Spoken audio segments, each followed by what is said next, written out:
Olá, crianças! Estamos juntos para mais uma aula de história. Hoje nós estamos na última unidade do nosso material, número 4. Nós vamos ver a unidade 15, Afros Brasileiros na Atualidade. Vamos ver nossa rotina de hoje?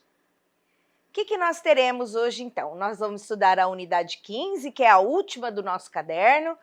Vamos estudar Afro-Brasileiros na Atualidade, faremos a leitura da 113 a 122. Eu vou ler alguns trechos e vocês vão ler com mais calma em casa. Vou explicar o conteúdo para vocês, faremos juntos a atividade 1, a ler 1, a atividade 2, a ler 2 e para a tarefa tem 3 aí perguntinhas para vocês fazerem sozinhos. Hoje eu não vou ajudar na tarefinha não, porque é muito fácil, tá? Não esqueça do tira dúvida de fazer as correções com o seu professor, tá bom? Vamos então dar início à nossa aula? Olha lá a nossa unidade 15, Afros Brasileiros na Atualidade, um assunto muito atual, aliás, né? A situação dos negros no Brasil. Vamos ver o que eu quero que vocês grifem aí para mim? Acompanhe comigo o texto aqui, ó. Afros brasileiros é a forma como oficialmente os negros são chamados no Brasil. São milhões de brasileiros com ascendência africana. Uma grande quantidade de africanos de diversas nações e etnias foi trazida à força para o Brasil.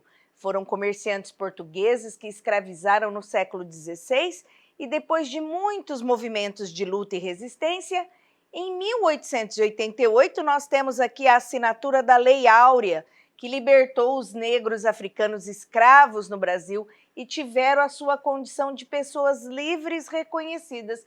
Será que essa liberdade aqui foi suficiente para mudar a dificuldade do negro no Brasil? Olha, é muito polêmico o assunto quando se trata dessa questão dos negros no Brasil, mas vale lembrar que com a Lei Áurea foi um grande passo que nós tivemos para essa luta continuar, porque até então os negros tinham privado todos os seus direitos, direitos de liberdade, direito de se expressar, direito de sair daquele lugar onde ele era tratado como animal.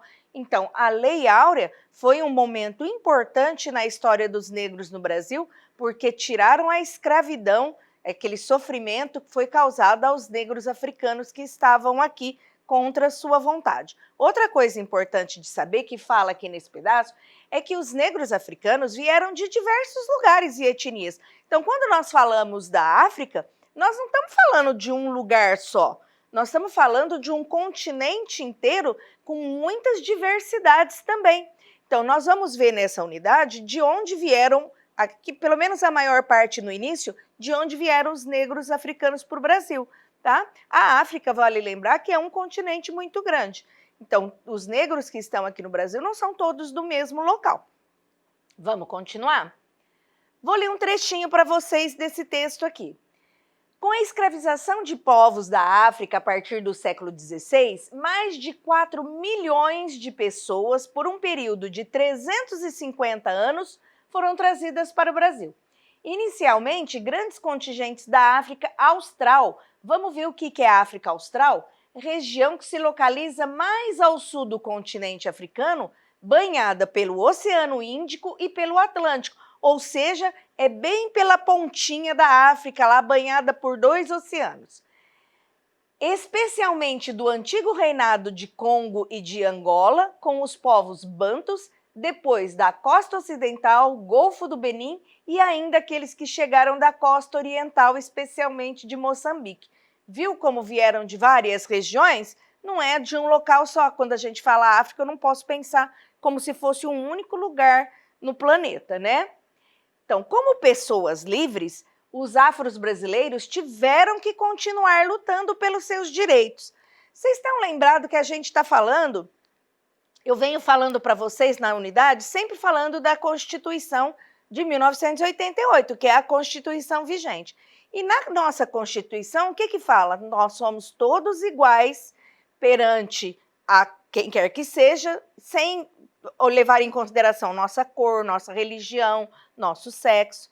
Tá? Então, aqui, o que nós temos nessas imagens? A imagem de algumas pessoas negras importantes, conhecidas por todos. Na primeira imagem, nós temos aqui 2 atores, eles são casados, é o Lázaro Ramos e a Thaís Araújo. Então, são negros de expressão. Este aqui, ele é o ex-ministro Joaquim Barbosa. Talvez os mais novinhos aí não vão se lembrar, mas ele era um juiz, um ministro, que teve uma infância bem pobre e conseguiu, às custas de muito estudo, de muita batalha, se formou em direito, prestou um concurso, se tornou um juiz. Ele foi um juiz de grande importância aí na nossa política no Brasil alguns anos atrás e ficou bastante conhecido, tá? Aqui nós temos um senhor qualquer, né, um senhor negro do Maranhão. Aqui nós temos pessoas negras numa fila no ponto de ônibus no Rio de Janeiro, o que dá para ver que a maioria são negros, né? Bom, a luta do negro continua até hoje. Mesmo em condições diferentes da que eles enfrentaram na época da escravidão, eles ainda vivem situações de discriminação e desrespeito, que só reforçam as desigualdades, seja ela no trabalho, na escola, na sociedade. Muitos têm como são excluídos de alguns locais, né, por causa do preconceito. Olha lá o que nós falamos da Constituição. A Constituição de 1988 deixa claro: todos os brasileiros são iguais, sem distinção de qualquer natureza. E o racismo no país é considerado crime. Vamos trocar ideias aqui. Você sabe o que é preconceito e o que é discriminação? São duas palavras que, apesar de serem muito parecidas, são bem diferentes. Então, vamos ver a definição de cada uma delas para a gente saber o que é preconceito e discriminação? Olha lá, preconceito e discriminação. Então, o que é preconceito? A própria palavra já diz, ó, vamos ler separadinho, ó, pré-conceito. Ou seja, eu vou fazer um conceito antes de saber qualquer coisa. Então, preconceito é o julgamento que se faz de um indivíduo antes mesmo de conhecê-lo, levando em consideração a aparência, a cor da pele, a origem, a camada social, religião, gênero, idade ou outro aspecto qualquer. Ou seja, preconceito pode ser de qualquer coisa. Então, da sexualidade da pessoa, se ela mora num bairro mais agitado, se ela mora num bairro mais perigoso, ou se ela mora no centro da cidade. Então, eu vou falar daquela pessoa antes de conhecer.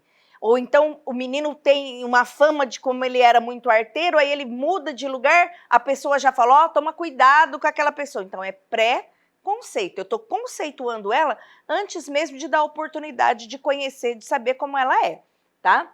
E agora nós vamos ver o que é discriminação. Então, o que é discriminação? É o nome que a gente dá à ação, ou à falta da ação, a omissão, no caso aqui. Então, a discriminação se manifesta quando o preconceito é colocado em prática e ocorre quando um indivíduo ou um grupo é hostilizado, rotulado e quando se nega direito à igualdade. Há bem pouco tempo, vocês viram pela internet aí, porque foi muito divulgado, e está sendo divulgado um outro vídeo agora pelo Facebook, pelas redes sociais, de uma pessoa, um entregador, né, de um delivery de comida, não vou falar o qual, mas ele chegou num condomínio e a pessoa ligou no restaurante e falou, dá para você me mandar um entregador branco? Porque eu não vou deixar essa pessoa negra entrar no condomínio. Isto é discriminação. Discriminação é o ato. Então, ou seja, essa pessoa que telefonou é preconceituosa. Ela tem preconceito com a cor da pele da pessoa. Agora, quando ela liga num lugar e ela fala, olha, eu não quero falar com este negro, aí ela está agindo com discriminação. Essa é a diferença, tá?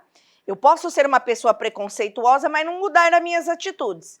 Mas assim que eu tomo uma atitude quanto àquele meu preconceito, isto passa a ser discriminação. O certo é não ter nenhum dos dois, tá? Olha lá na nossa atividade 1, vamos ver a tirinha da Mafalda com a Suzanita? Vamos ver a conversa das duas? Gostou, Suzanita? Foi minha mãe que me deu. Olha ela mostrando um bonequinho negrinho aqui. Ah, um negrinho? Por quê? Não vai me dizer que você tem preconceito racial. Eu? Claro que não. Olha aqui o dedinho dela mexendo na cabecinha do bonequinho. Afinal, nós somos todos iguais. Como é que eu vou ter preconceito racial? Onde você vai? Lavar o dedo. Que coisa feia, hein, Suzanita? Vamos ver a pergunta, então? O boneco que a Mafalda ganhou da mãe faz com que as duas garotas falem sobre preconceito racial. O que diz a Suzanita sobre o assunto?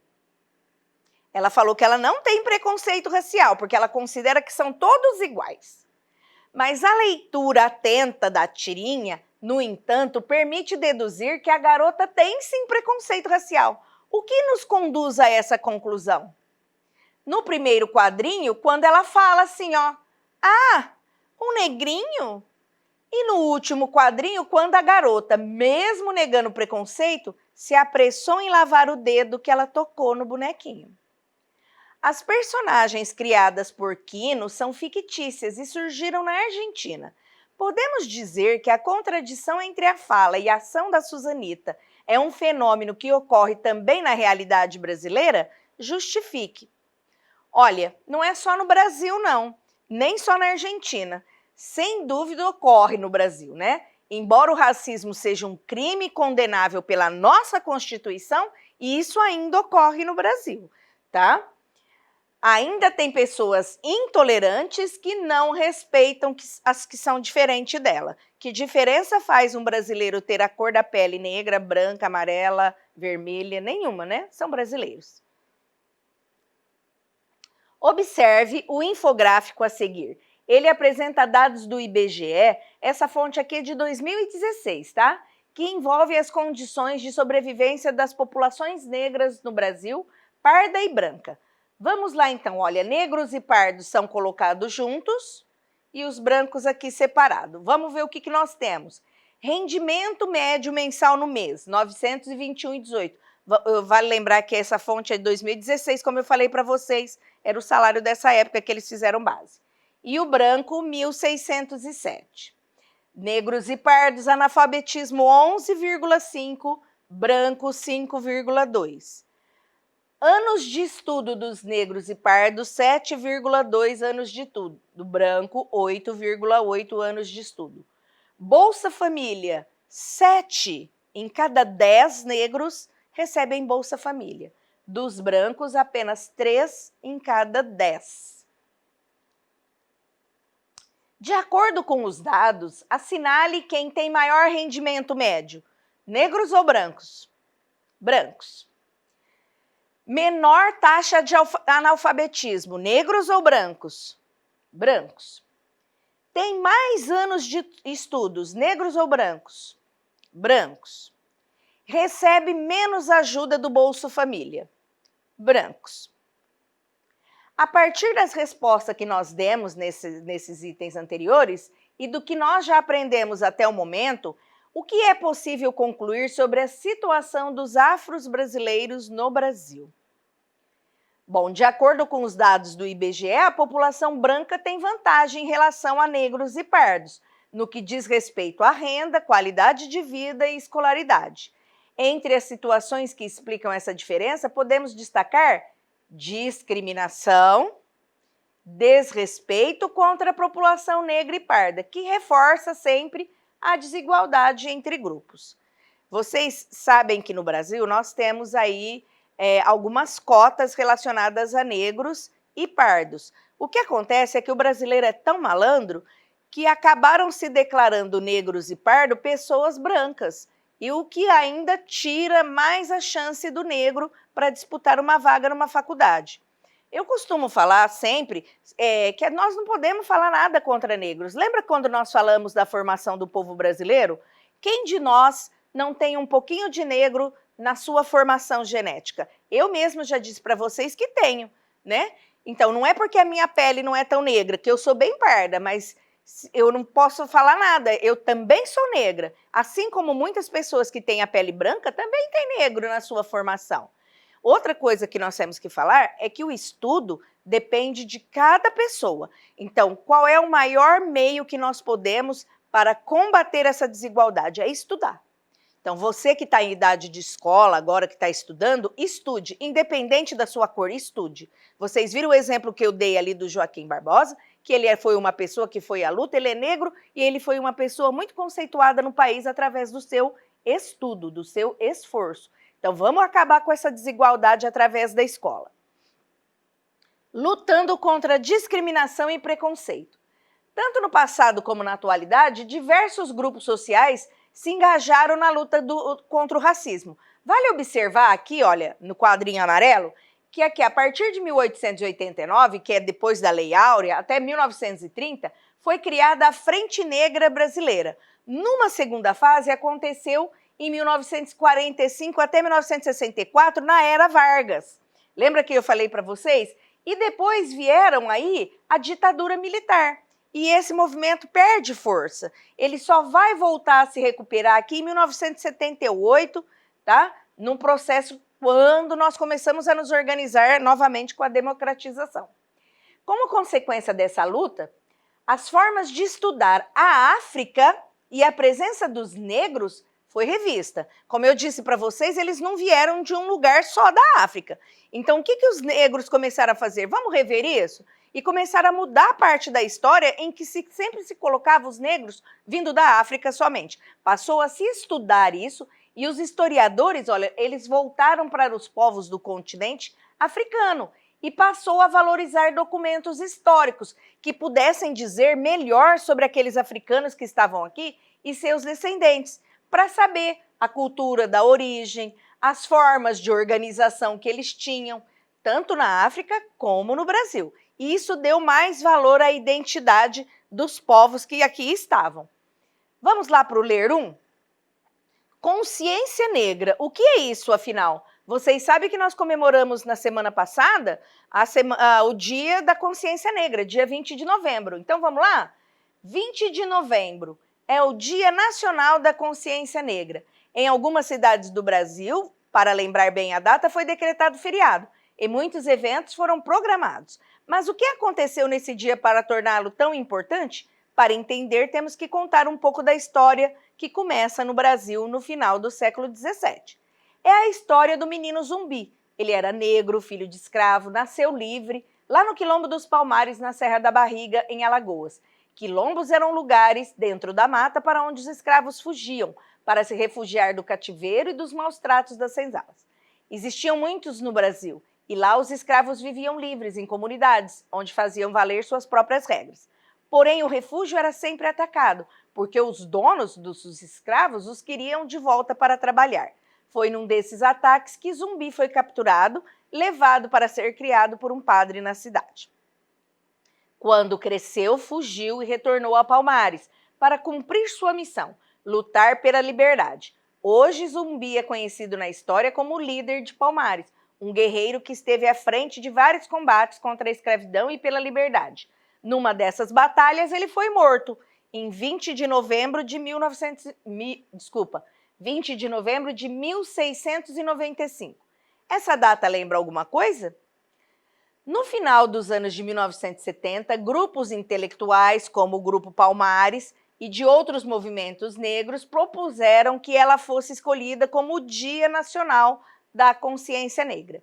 Mas você deve estar se perguntando, e por que não no dia 13 de maio de 1888? Afinal, nessa data foi decretado o fim da escravidão no Brasil. Ocorre que após a abolição, os escravos libertos e seus descendentes não eram tratados igualmente no país. Até hoje, a luta pela igualdade racial continua. Por isso, essa nova data foi considerada mais representativa. O nome já diz: consciência e protesto contra a situação de exclusão socioeconômica da população negra no Brasil, passados 117 anos do fim jurídico do sistema escravista, afirma o professor Flávio dos Santos Gomes. Por isso, dia 20 de novembro é um dia de liberdade para os corações de todos os brasileiros. Dia de refletir, conversar sobre igualdade de direito entre pessoas, homens, mulheres, negros ou brancos. Que tal refletir um pouco sobre isso? Esse texto aqui foi feito em 2016. Então vamos lá. Por que o dia 20 de novembro foi escolhido Dia Nacional da Consciência Negra e não o dia 13? Como foi dito, o dia 13 de 1888 é a data da Lei Áurea. Ela aboliu a escravidão, mas não garantiu que os seus descendentes tivessem direitos que os brancos. Pelo contrário, né? O dia seguinte ao 13 de maio foi início a uma longa saga de exclusão. E até hoje essa luta continua. Por isso a nova data foi mais representativa, escolher a data da morte do Zumbi, que foi um guerreiro aí que morreu lutando pela liberdade. Qual a importância do dia 20 de novembro para a sociedade brasileira? Ela cumpre uma função, né, que é ressaltar os processos de resistência que levaram à abolição de 1888. Ela também é importante para nos lembrar a situação de exclusão socioeconômica da população negra no Brasil. É importante refletir e conversar sobre igualdade de direito entre pessoas, sejam homens, mulheres, negras ou brancas, ou como eu disse para vocês, não importa a sexualidade, religião, cor da pele ou procedência de país. Afinal de contas, nós somos brasileiros e temos nossos direitos garantidos pela Constituição de sermos todos iguais. Observe o cartaz agora e responda as questões. Mais amor, nenhum racismo. Dos 30 mil jovens brasileiros mortos por ano, com idades entre 15 a 29 anos, 77% são negros. Vamos às perguntas? Qual é a porcentagem dos jovens negros mortos em um ano? Ele fala lá, né? 77%. Qual a porcentagem dos jovens negros mortos no mesmo período? Dos jovens não negros mortos no mesmo período? É a diferença de 77 para 100. Então, são os brancos, ó, 23%. A que conclusão você chega quando reflete a respeito desses dados? É possível concluir que nós estamos fazendo aí um genocídio com a juventude negra, né? Olha o outro cartaz aqui mostrando para vocês. 51% da população é negra. A outra parte tem o dobro de oportunidades. De acordo com ele, o que precisa mudar? Ele denuncia a discrepância de pessoas, né? Primeiro, a população negra é maior, mas a população branca tem muito mais oportunidade que a negra. Qual a relação entre a mensagem transmitida no cartaz e a data a que ele se refere? Ele está se referindo ao dia 20 de novembro, quando nós comemoramos o Dia da Consciência Negra. Então, essa mensagem tem o objetivo de chamar a atenção da sociedade para a desigualdade vivida entre os afro-brasileiros e as pessoas brancas. O respeito à diversidade. Existe uma expressão popular que diz: o que seria do vermelho se todo mundo gostasse do azul? Ou seja, o que seria das pessoas se todo mundo gostasse das mesmas coisas, né? Nós somos um país de diversidade, então as cores de pele que nós temos aqui são as mais variadas possíveis. Ficar escolhendo pessoas pela cor de pele não faz o menor sentido.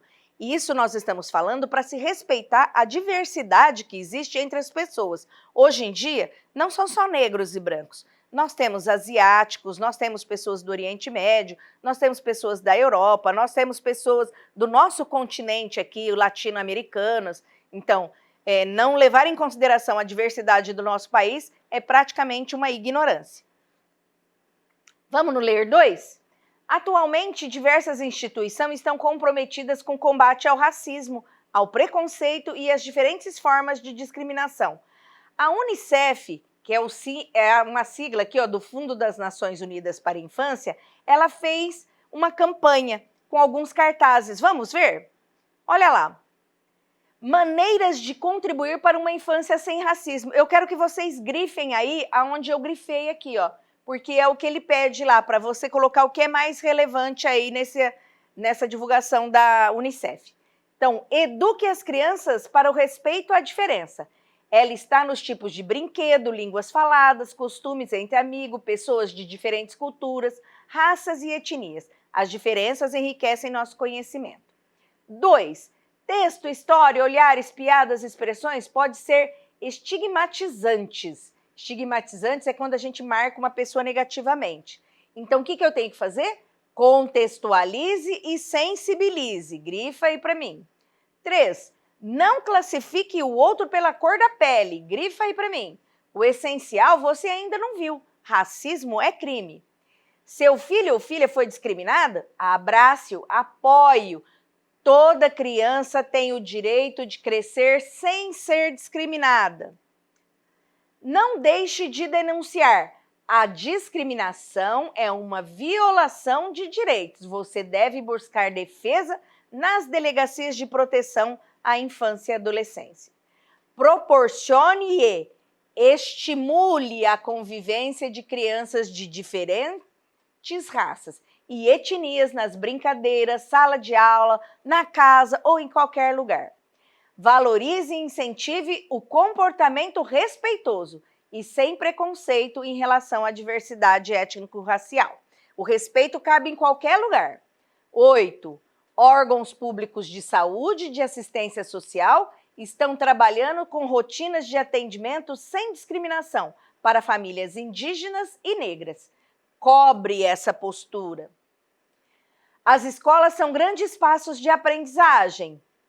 Em muitas delas, as crianças e adolescentes estão aprendendo sobre história e cultura dos povos indígenas e da população negra e como enfrentar o racismo. Bom, nós conhecemos aqui algumas maneiras que a Unicef propôs. Você vai fazer agora é propor 2 ações que possam ser realizadas na casa, em sua casa, na sociedade. Você vai elaborar aqui 2 situações. Isso é uma resposta pessoal, mas posso dar uma dica? Empatia é uma delas. Empatia é a gente se colocar no lugar do outro. Então, se coloque no lugar de uma pessoa e vê como você se sentiria se você fosse discriminado. E a outra é a gente pensar antes de falar. Não fala bobeira, pensa antes. Você pode estar ofendendo alguém ou magoando muito uma pessoa. Hora da tarefa. Vamos lá então, para casa vocês farão essas 3 questões aqui. Eu nem vou ler para vocês vão ler sozinhos, vão falar aí, são respostas pessoais. Eu falei que dessa vez eu não ajudaria porque é muito facinha. Vamos ver o que nós fizemos na nossa rotina? Estudamos então a unidade 15, Afro-Brasileiros na Atualidade. Esse assunto é bem extenso, a gente ficaria aqui mais de uma aula falando sobre isso. Vocês farão as leituras individuais em casa com bastante calma. Já fizemos as atividades junto? Ficam apenas 3 questões para vocês fazerem sozinhos da tarefa. Não esqueça do tira dúvida de conversar com o seu professor. Esta foi a nossa última aula de história, mas eu não vou me despedir de vocês, porque nós ainda vamos nos encontrar com as aulas de matemática. Então a gente se vê, um grande beijo e até lá!